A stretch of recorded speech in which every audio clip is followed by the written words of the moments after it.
ईटा KP के education department की नई पॉलिसी जो कि एग्जाम सिस्टम के हवाले से है, आपने कहीं ना कहीं न्यूज में ये बात सुनी होगी, पढ़ी होगी कि इस बार 3 स्टेजेस एग्जामिनेशन पॉलिसी लेकर आ रहे हैं एजुकेशन डिपार्टमेंट और ईटा दोनों। इसको मैं 2 स्टेजेस एग्जामिनेशन सिस्टम मानता हूँ। वो कैसे, इस वीडियो में आपको बता दूंगा। अस्सलाम वालेकुम, मैं हूँ आपका एडमिन मोहम्मद इमरान और आप देख रहे हैं मेरा यूट्यूब चैनल इमरान साद। दोस्तों, सबको पता होगा स्टेज 1 में क्या है, पेपर बेस्ड आपका एग्जाम होगा, यानी आपको पेपर थमा देंगे और साथ में आपको बबल शीट भी पकड़ा देंगे। आपने करना क्या है, क्वेश्चन पेपर के अंदर क्वेश्चंस देखकर बबल शीट के अंदर उसको फिल करना है। ये आपका होगा पेपर बेस्ड एग्जाम। इसके लिए एजुकेशन डिपार्टमेंट और ईटा दोनों आपको एक पेपर कॉम्पोजिशन या सिलेबस वेबसाइट के ऊपर प्रोवाइड कर देंगे।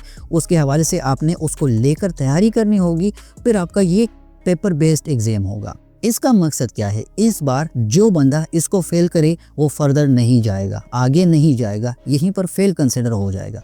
जो बंदा इसको पास कर ले, यहाँ ये बात नोट करें कि एजुकेशन डिपार्टमेंट और ईटा दोनों इसके लिए पासिंग मार्क्स के हवाले से एक क्राइटेरिया सेट कर देंगे। फॉर एग्जांपल 100 MCQs हैं पेपर में, तो आपको वो कहेंगे कि जो बंदा 50 या व्हाटएवर, मुझे नहीं पता, कोई पासिंग क्राइटेरिया वो सेट कर लेंगे।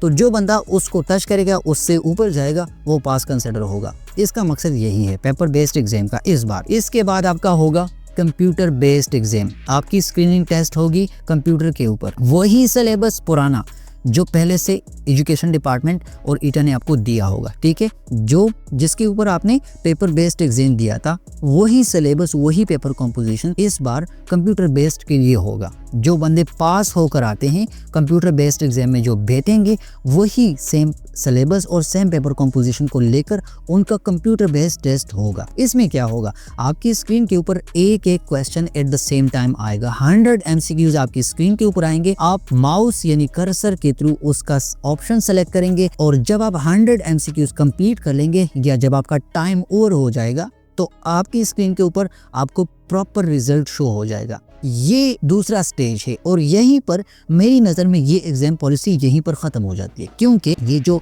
डॉक्यूमेंट की वेरिफिकेशन का स्टेज इसमें है, ठीक है, ये ईटा पहले से ही करता आ रहा है। जब हम पेपर में बैठते थे तो ईटा वाले बंदे हमारे सामने आकर हमारी फेस डिटेक्शन करते, हमसे हमारी सीने सी लेते, हमारी डॉक्यूमेंट की वेरिफिकेशन करते। तो ये 3rd स्टेज जो इसमें है, ये क्वालिटी टेस्ट यानी आइडेंटिटी वेरिफिकेशन और डॉक्यूमेंट वेरिफिकेशन, ये ईटा पहले से ही करता आ रहा है। तो इसमें 3rd स्टेज वही पुराना है। नया स्टेज क्या है, पहले आपने पेपर बेस्ड एग्जाम देना है, उसके बाद आपका कंप्यूटर बेस्ड एग्जाम होगा। जब बंदा कंप्यूटर बेस्ड एग्जाम में पास हो जाए ना, तो मेरी तरफ से वो टीचर बन गया, वो सेलेक्ट हो गया, ठीक है।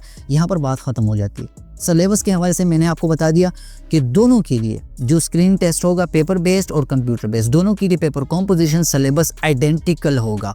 एक ही सिलेबस, एक ही पेपर कॉम्पोजिशन के ऊपर आपके टेस्ट होंगे, पेपर बेस्ड भी और कंप्यूटर बेस्ड भी, दोनों same paper composition same syllabus के ऊपर। क्लियर हो गया आपको। क्वालिटी टेस्ट के हवाले से आपको बता दिया कि ये पहले से होता आ रहा है। पर्पस इसका क्या है, वेरिफिकेशन प्रोसेस है। जो बंदा एग्जाम में बैठता है, चाहे वो पास है फेल है, उसकी वेरिफिकेशन होती है ताकि कोई गलत बंदा टेस्ट ना दे सके, किसी दूसरे बंदे को ना बिठा सके। इसका मकसद ये है। ये क्वालिटी टेस्ट हम क्यों हैं, हम लाख इस पॉलिसी के अगेंस्ट बात करें, लेकिन 2 बातें इसमें इंश्योर हो जाती हैं। एक है एक्यूरेसी, दूसरा है ट्रांसपेरेंसी। एक तो आइडेंटिटी बिल्कुल एक्यूरेट हो जाती है कि भाई सही बंदा टेस्ट में बैठा है। ट्रांसपेरेंसी, वही शफाफियत आ जाती है, क्रेडेंशियल्स चेकिंग होती है, डॉक्यूमेंट्स की चेकिंग होती है। तो 2 स्टेप से होके कोई गलत बंदा इंशाल्लाह एग्जाम नहीं दे सकेगा। कंक्लूजन क्या है, वीडियो खत्म करने वाला हूँ। 3 स्टेजेस टेस्टिंग प्रोसेस है। ये एक थॉरो सिस्टम होगा जो कि फेयर और ट्रांसपेरेंट रिक्रूटमेंट को अश्योर करेगा, इंश्योर करेगा।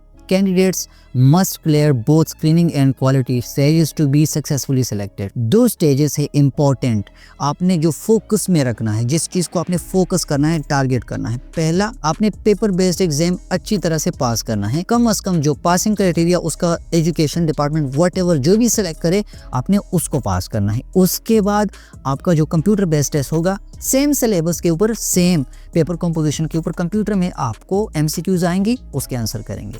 तो जो बंदा पढ़ेगा ना, जिस बंदे ने तैयारी की है, वो किसी भी पॉलिसी से नहीं डरेगा। ये वीडियो इस हवाले से थी कि आपको ये डर आपका खत्म कर दूं कि भाई व्हाटएवर पॉलिसी जो भी वो इंट्रोड्यूस करे डजेंट मैटर, आप तैयारी करें, आप तैयारी करें। चैनल के ऊपर मैथमेटिक्स की वीडियोस पड़ी हैं, पेडागोजी की वीडियोस पड़ी हैं, इंग्लिश ग्रामर का कोर्स अभी हमने रिसेंटली स्टार्ट किया हुआ है जिसकी न्यू वीडियोस आने वाली हैं। तो तैयारी करें, खुद से घर में बैठकर बुक्स को लें, बुक्स से पढ़ें, आप पास हो जाएंगे जो भी पॉलिसी होगी। ठीक है जी, अपना ख्याल रखिएगा। नेक्स्ट किसी वीडियो में आपसे मुलाकात होगी, बात होगी। अस्सलाम वालेकुम वरहमतुल्लाहि वबरकातुहू।